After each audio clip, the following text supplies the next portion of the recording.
Madame Brigitte Micouleau pour le groupe Les Républicains. Merci, Monsieur le Président. Ma question s'adresse à Monsieur le ministre de l'Éducation nationale. Monsieur le ministre, en réalité, il s'agit plus d'un appel au secours que d'une question. L'appel au secours des enseignants du lycée Joseph Gallieni de Toulouse, qui accueille 1000 élèves du CAP au bac professionnel et technologique.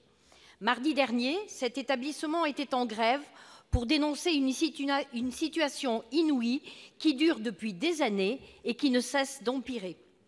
150 élèves très difficiles, parfois délinquants, font régner la terreur dans ce lycée. Ils y ont pris le pouvoir. Agressions verbales, menaces, coups, jets de pierre et de canettes à l'encontre du personnel de l'établissement. Humiliation des élèves les plus faibles. Exclusion des filles dans certains espaces de convivialité. Vol, généralisation de bagarres toujours plus violentes. Déclenchement d'incendies. Tout ceci, bien sûr, sur fond de trafic de drogue. Les surveillants de l'établissement sont aujourd'hui dépassés, épuisés. Les professeurs confient venir travailler la peur au ventre, on les comprend. Ce lycée professionnel est quasiment neuf puisqu'il a été entièrement reconstruit après le drame d'AZF en 2008. Cela démontre bien que le cadre de vie ne suffit pas.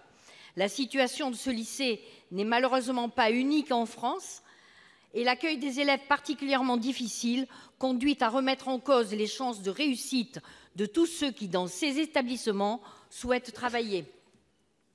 Ne croyez-vous pas qu'il est temps, Monsieur le ministre, de prendre à bras-le-corps ce dossier et de poser la question de la création d'établissements d'accueil adaptés à ces situations? Ne croyez-vous pas qu'il convient de repenser en profondeur l'organisation des parcours scolaires pour les élèves les plus difficiles et qu'il puisse faire en sorte que les élèves et professeurs ne vivent plus l'enfer? Merci.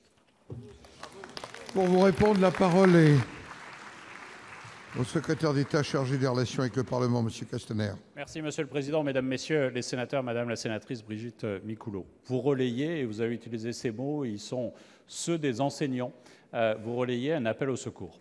Aujourd'hui, 70 des 135 enseignants se sont mis en retrait parce qu'ils vivent une situation totalement inacceptable, comme vous venez de la présenter.